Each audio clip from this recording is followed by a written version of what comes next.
This week on football, Ivan Toney is back. A long time coming. I mean, I manifested this about the time I was out, and I'm here now. Dad consoles son at the football.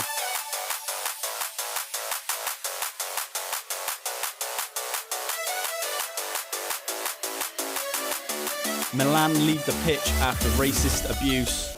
Hold on a minute.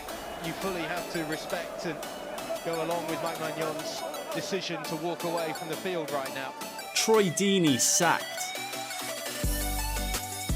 Crushing blow dealt to football fans everywhere as Eni Aluko flees the country. The fact that I can just about deal with this does not mean that a young girl coming into this and gets the level of dogs abuse that we've had to put up with over the last 2 months is going to be able to cope. And this happened.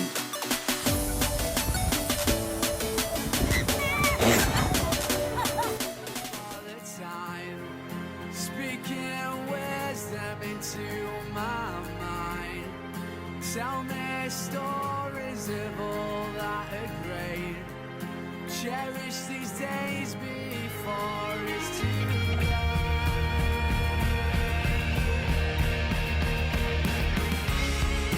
If you could turn around yourself.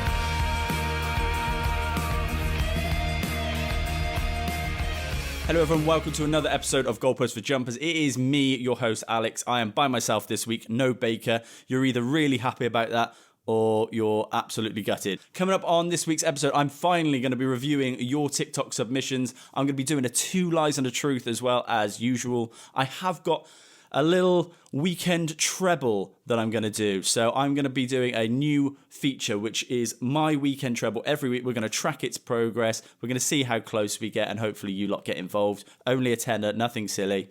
But first, I do want to touch on something that I have seen a lot of on social media recently. I am seeing a huge amount of criticism leveled at Bukayo Saka, and I can't for the life of me work out why. I honestly don't know what he has to do to make everyone consider him one of the top players in the Premier League.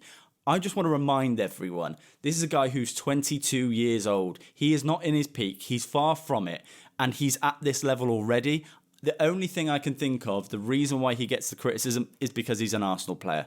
I think it would have been very similar if he was at Man United, possibly at Liverpool. But when you're at one of these big clubs, it seems like you can't do anything right. And I just want to remind everyone, Bukayo Saka, since he has turned 20 years old, has 31 goals and 24 assists in the league. So he's now 22. Since he turned 20, 31 goals, 24 assists. And a reminder again, this is a winger. We're not looking at a striker. We're looking at a 22-year-old winger. And again, I'm looking at criticism every single day, all over social media, comparing Bukayo Saka to this player or this player. And I wanted to do my own comparisons because in his position, I think Bukayo Saka is up there, right up there, top 3 or 4 in the world. And I'm going to remind you of all the other players that he is being compared to and just what they've done. Okay, in that time, since Bukayo Saka has turned 20, Vinicius Jr., right up there, 32 goals, 20 assists. Rashford, 25 goals, 9 assists. Rodrigo, 20 goals, 16 assists. Rafinha, 21 goals, 15 assists. Sane, 23 goals, 24 assists. Raheem Sterling, 24 goals and 11 assists. All these players are older than him and arguably at their peak. The only players that I could find above him or in front of him were Salah and Mbappe. These two are absolute monsters of the game, so should not be compared to when this guy's 22 years old. If you want to compare him to Mbappe because they're similar ages, fair enough. He's still got 2-3 years on him. I think Bukayo Saka is criminally underrated in this country. Always delivers for his country as well. Always delivers for England in an England shirt. Takes on that responsibility at Arsenal and I think comes under very, very unjust criticism. Seems like a lovely lad as well, so I cannot think for the life of me why. But I've seen it all over social media and maybe people who don't follow football Twitter don't see it as much. And there's always that argument, oh yeah, but that's not real fans. Well, it's some fans and it's a large majority. And why is it getting 4,000 and 5,000 likes? There must be something to it. I don't. I've had enough. And you see it the opposite way with people overrating players, and I'm seeing it constantly with criticism levelled at the likes of, Rashford, even from their own fans, Man United fans, at Saka, and it's usually the English lads. See a lot of it with Darwin Núñez both ways as well, which we've talked about. But yeah, I'm just looking at the Saka assists and goals in the Premier League. And let's just have a reminder as well, again, these other players, Sterling and Rashford aside, they've had good seasons, and again, 3, 4, 5 years above Saka. Those other players are playing, in my opinion, in a much easier league to get goals and assists as well. Vinicius Junior, Rodrigo, Rafinha, Sane. This is Bundesliga and La Liga. So, everyone knows that it's a step up to come to the Premier League in terms of getting those numbers. I don't know. I think if Saka was at any other club, if he was at Bayern or Real Madrid, people would be talking about him like he is world class. Because he's not. That's why I think. And that's my opinion. Look, I'm not an Arsenal fan, but I can see it clear as day. I think people are just too quick to jump on someone's back, especially at 22. I haven't done a team of the week in quite a while because it's been me and Baker and we had a Christmas break, but it is back. So here is my team of the week. In goal, I've got David Raya. Right back, Connor Bradley. Centre back, Bremer. Other centre back is Gabriel. Left back is Cam Pring. Central midfield, Joshua Nisbet. Alongside him is Ruben Loftus-Cheek. Also, Matty James in midfield. Right wing, Diogo Jota. Left wing, Darwin Núñez. And striker is Dusan Vlahovic. For anyone who has seen, I'm just going to pick out a couple of performances that I really wanted to talk about. Connor Bradley, first Premier League start for Liverpool at right back against, Bournemouth. They're not the whipping boys that they used to be. I thought did really, really well. Really confident performance. I actually thought Joe Gomes on the other side had a decent shout at left back, but Connor Bradley, first Premier League start, looks really, really composed. Loved that. Gabriel got a goal, giant in the air, almost got 2. Great for anyone who had him in their fantasy team this week. Ruben Loftus-Cheek making a real inroad to try and get into that Euro squad. Will he do it? I don't know. Milan pushing possibly for a title.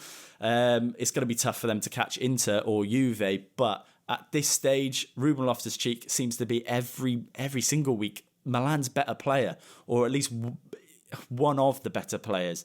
So absolutely love Ruben Loftus-Cheek, and he's doing really well over in Milan. Darwin Núñez got a brace. Jota got a brace and an assist. Liverpool really, really good. Look really, really strong. And probably going to win the league, aren't they? But my standout performance was Dusan Vlahovic, someone who comes under a lot of criticism, being the striker, the main man at Juve. But I thought, particularly this season, with a lot of pressure on his shoulders, he is really, really carrying that Juve side. Not many goals in that Juve side, but he seems to get a lot of them. Brace this weekend, watched his all-round performance the other night and absolutely loved it.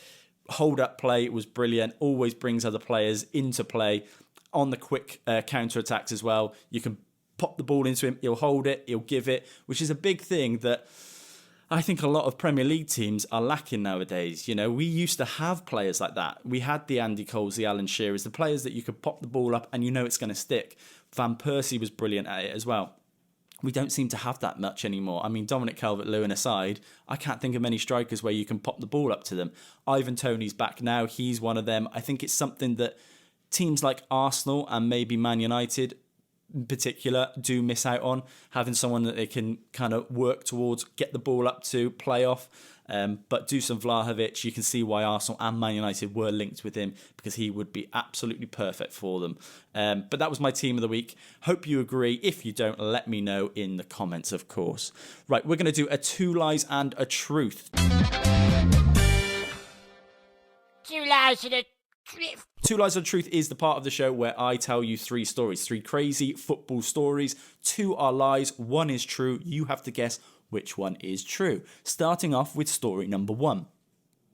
The brother of Tottenham Hotspur defender Christian Romero reportedly has been arrested after reports claimed he'd been using a fake ID to enter a London nightclub.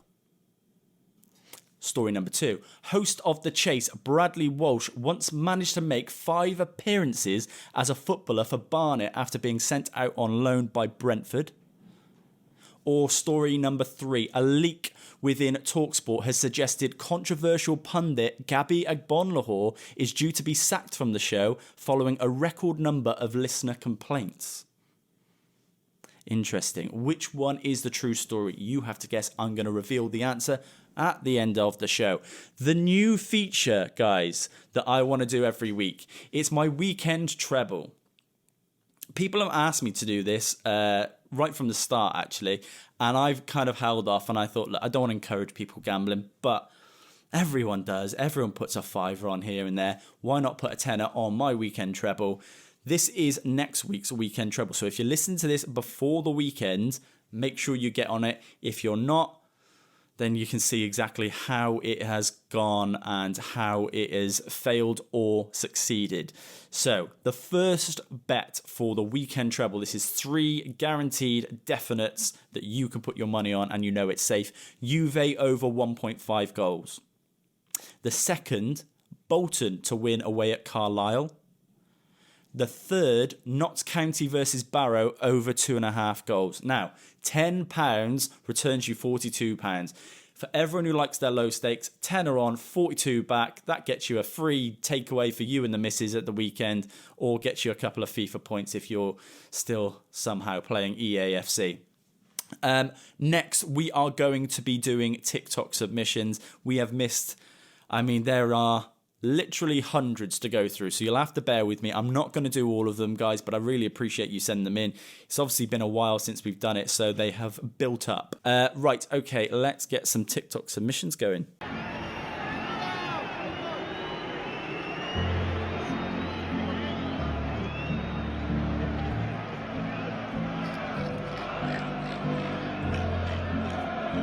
For everyone listening, I'm watching a video currently of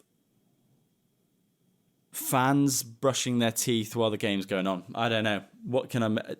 Where is this? I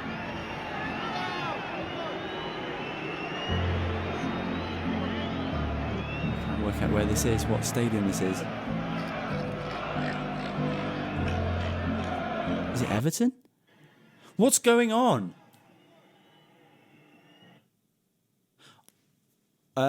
Right, if anyone can tell me what's happening here, I'd really like to know, because this is as confusing as it gets. Watch it. So many players make a mistake stabbing at the ball in front of the front post. The chances of you scoring is really, really slim. What I'd like to see is if the ball's coming in, you do a little, yes Molly, little dummy for your teammate in between the posts who can finish it off.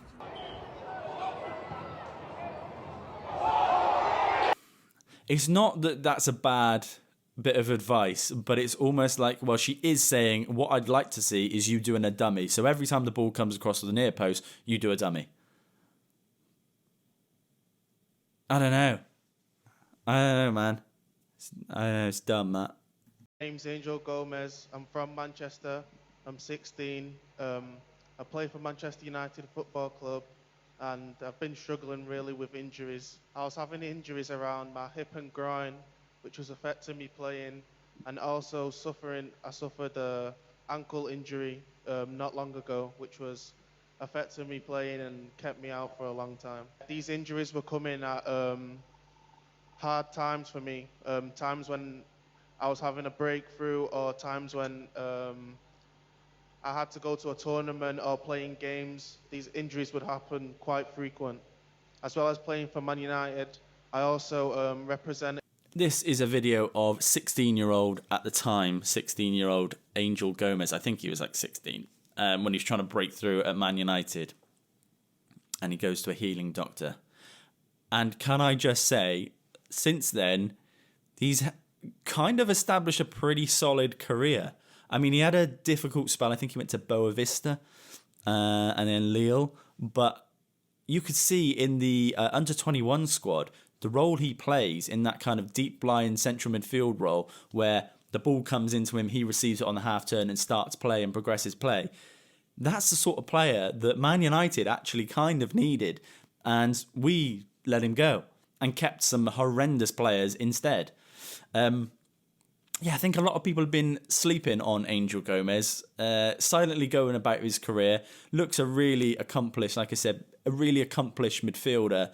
And it's a type of midfielder we don't seem to produce in England. He plays more like a Pirlo. Like the play comes into him deep. He progresses. He can pass. He can dribble. He's actually one of those players where, like I said, England don't produce those sort of players. And I think we could do with a player like that. There's a big space in that England side where we look at, Declan Rice and Jude Bellingham as the guaranteed dead certs in that central midfield. But who fills that third midfield position, considering Southgate is likely going to go 4-3-3? Could Angel Gomes do it? He's had the healing doctor. He's fine now.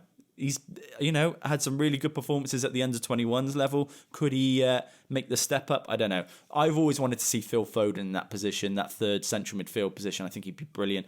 Angel Gomes not too far off in that sense, where you've got a player receiving the ball on the half-turn and progressing play. I think Phil Foden can do that. I think Angel Gomes can do it. A lot of people will probably laugh at me for saying that, but honestly, go and watch him. He's a really good player. I don't know about this healing doctor thing.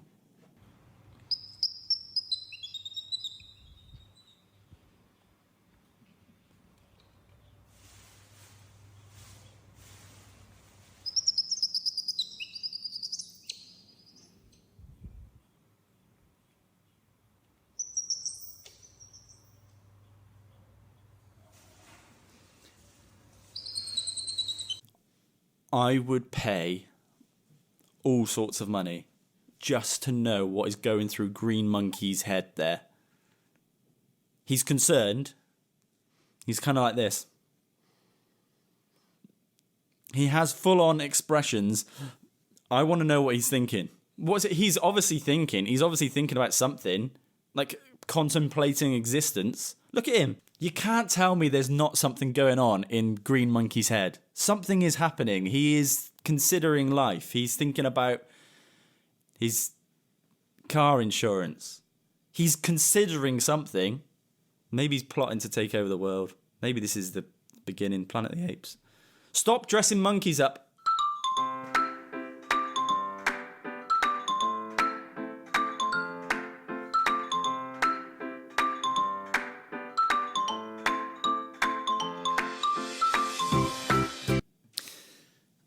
These monkeys are one dodgy kind of birth defect where one of them is like super smart, like Rain Man, from taking over people.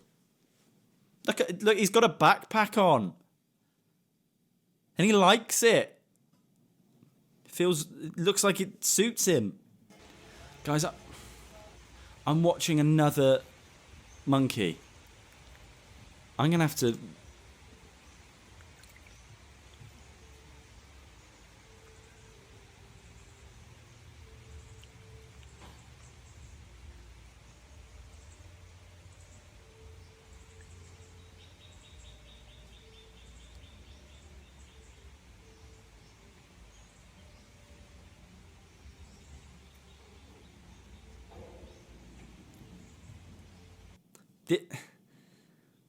They're people. They're people. These are people. Hello James, Cal the Dragon here, hope you're all good mate. Heard you're turning 20 and taking the knee right now.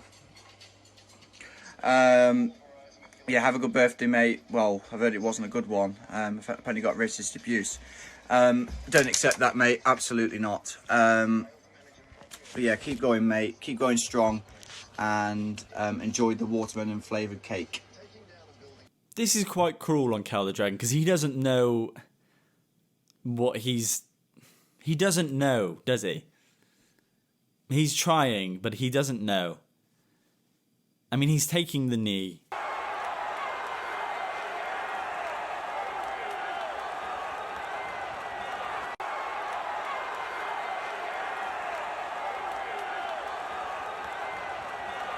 Why is that one West Ham fan just staring like... What's going on? She's caught. She's been caught. This is what I mean, man. Right. This is perfect proof that not everyone is actually real. This woman has been caught out. We've caught her. There are some robots, if not most people are robots. Most people aren't real. That's not a real person. She's just stuck there like that. She's glitching out. Proof. Done. Will be a warm 29 degrees today. Good morning, Brisbane. A foggy start for you, and it looks like a pretty decent chance of spiders too. Wait, Get it! No, don't get it! Oh my gosh, did that really just happen? That's mental. Imagine getting that on camera. I actually thought it was a giant ant attacking the Australian... Where are we? Sydney? I thought it was a giant ant attacking in Australia. I have fucking idiots getting on social media, friends and all that. Oh, this is how you support Mikel. Where are you now? They've gone in hiding. They've gone in hiding because at the end of the day, you can't... The funniest thing about this geezer is he is just expressing exactly how I feel. Like, if you could watch me when I watch a Man United game, oh my God, he is... I mean, that is 1% of what I go through. He's just getting really angry. You could see it boiling up in him. I quite like him. Balotelli, Aguero!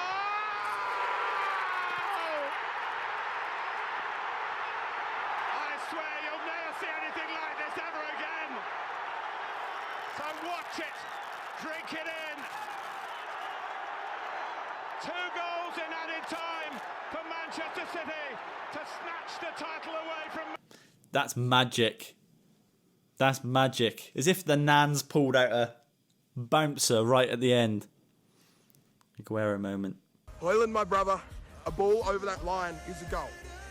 It doesn't matter how you get it, man. We love and respect you, Hoyland. You got this. Let's go. Let's go.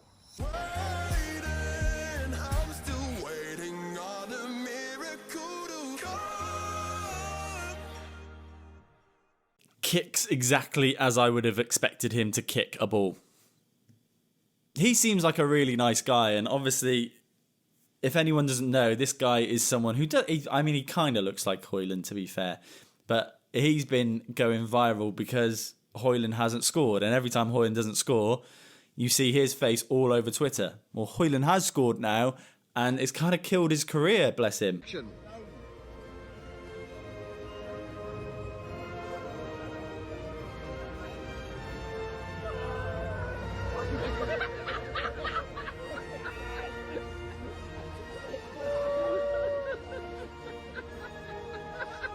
Welcome to Jurassic Park.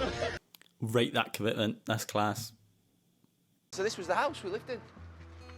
First 11 years of our life. It's like a Daz advert, this. Hello, how are you? Hi, you okay? okay? You all right? Yeah. Nice to meet you. You Nice okay? to meet you. Apparently you used to live here, didn't you? I did. I lived here for 11 years, from 75 to 86. So when you were born? Basically, yeah. Easy way of saying it, isn't it? Yeah. If you didn't even I was trying to remember when I was born. So you're 75 then? Can we have a little look? Yeah, of course you can. Come Yeah, thank you. Well, that's not true, does it? We used to basically watch telly in here, and then there's a little lounge here as well, isn't there? Like a little dining room lounge, is Did there? you do the extension then? We did the extension. We'll have words about that in a minute. Dodgy, yeah. Can we have a look back here? Oh, yeah. How long have you lived here? 96. You living here on your own, or? 2 lads. Oh, okay. There we go. You haven't bought me a drink yet. Steady on. Can you have your number? The best trio in football, Neville, Carragher and Roy Keane. Absolutely loved them. Come under a lot of criticism, them three, all the time, but they put themselves out there. But what a laugh. They're the new era of, like, you know, in Sky Sports, they've absolutely killed a lot of their shows. You know, Soccer AM, they killed that with putting the wrong people in. And Gillette Soccer Saturday killed that. When we had Merce, we had Tomo, we had Charlie Nicholas, Letitia. and Jeff Stelling. They killed that. I really hope they don't do the same with these lot, because Gary Neville, Jamie Carragher and Roy Keane, they try and put different people in there and it does ruin the dynamic. You've just got to put a group of lads together who just love having a laugh. The dynamic's good. As soon as you put some random person in there, and I'm not saying to tick a box, but when you just put someone in there just for, I don't know, for some reason, whatever reason Sky decide to do, it just kills it. Just kills the dynamic. We saw it at Monday Night Football, start of the season, when they put Karen Carney in there with Neville and Carragher. I'm not a massive hater of Karen Carney, but it just didn't work. Just don't put that person in there. You know Neville and Carragher work like a dream. Why change that dynamic? These three are absolute top of their game. Love it.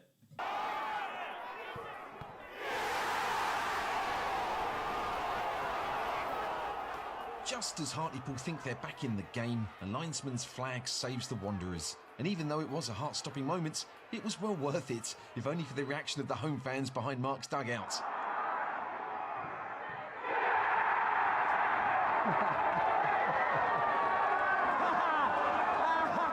There's so much going on here that we really need to give each supporter their moments. But before we get onto them, let's just see how much Mark enjoyed spotting the linesman's flag.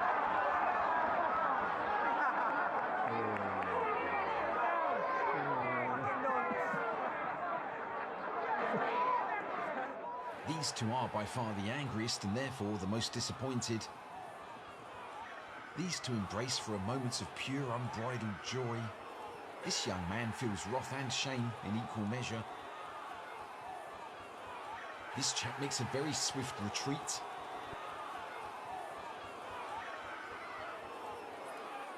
And finally, this one's just a little bit heartbreaking.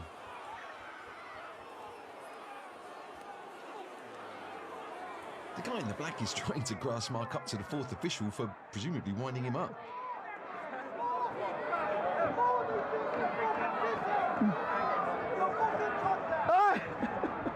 The disallowed goal itself is a bit of a mess. Josh Umaira's shot was going in. Dan Gallagher has grabbed Dia Saruwe's shirt. Dia Saruwe is definitely offside and doesn't need to touch the ball.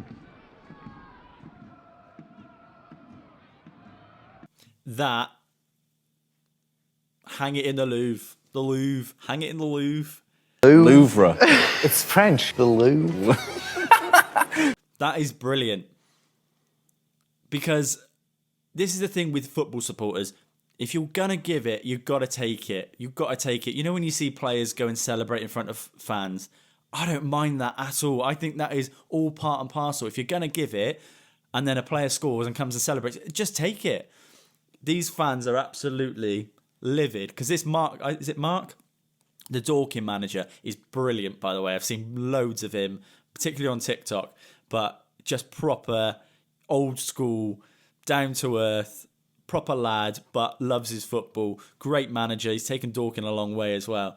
And watching here, he's great content. Actually, do you know what? He's someone, within the next 12 months, we've got to get on the podcast. We've got to get him on because he's brilliant.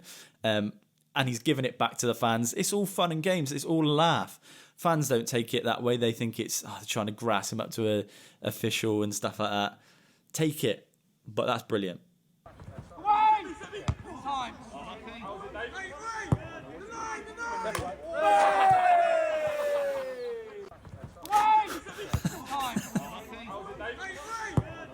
Wait for his face. Watch his face. Oh, mate, I'm devastated. You've got to come out of that thinking, I mean, what are the chances? The only beer that's on that rail and the ball bounces just perfectly on top of it as he watches it. That is amazing. Brilliant. Hang that in the Louvre as well. Right, guys, that was TikTok submissions. We've got another 56 to get through before next week. So join me again next week for another round of TikTok submissions. That's all I can put in for this week. But thank you so much for the submissions. Keep them coming. I absolutely love it. Right, guys, we're going to wrap up the show. We are going to wrap it up with the 2 lies and a truth answer. If you can remember those 3 stories, the first story was the brother of Tottenham Hotspur defender Christian Romero reportedly has been arrested after reports claims he'd been using fake ID to enter a London nightclub. Story number 2 was host of The Chase, Bradley Walsh, once managed to make 5 appearances for Barnet as a footballer as he was on loan from Brentford. And then story number 3 was a leak within TalkSport has suggested controversial pundit Gabriel Agbonlahor is due to be sacked from the show following a record number of listener complaints. That was 3 stories. You had to guess which one was true. I think everyone kind of wanted the last one to be true and wanted Gabriel Agbonlahor to be sacked. It wasn't that. It was story number 2. That was the host of The Chase. Bradley Walsh was once a footballer. Anyone who's watched Soccer Aid will have seen him play, and to a decent level as well. He did play for Barnet 5 times. He was on loan for Brentford, never played for Brentford, and then had to pack in his footballing career because of an injury, which is a big shame, but a massive presence to the world of TV presenting because he is brilliant.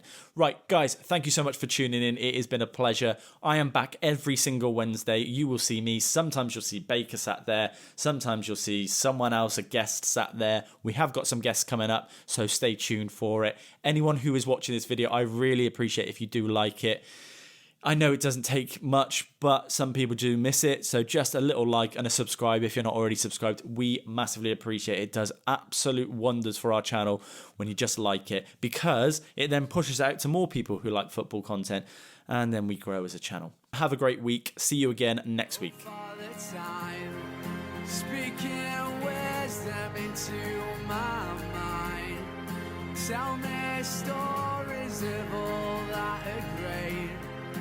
Cherish these days before it's too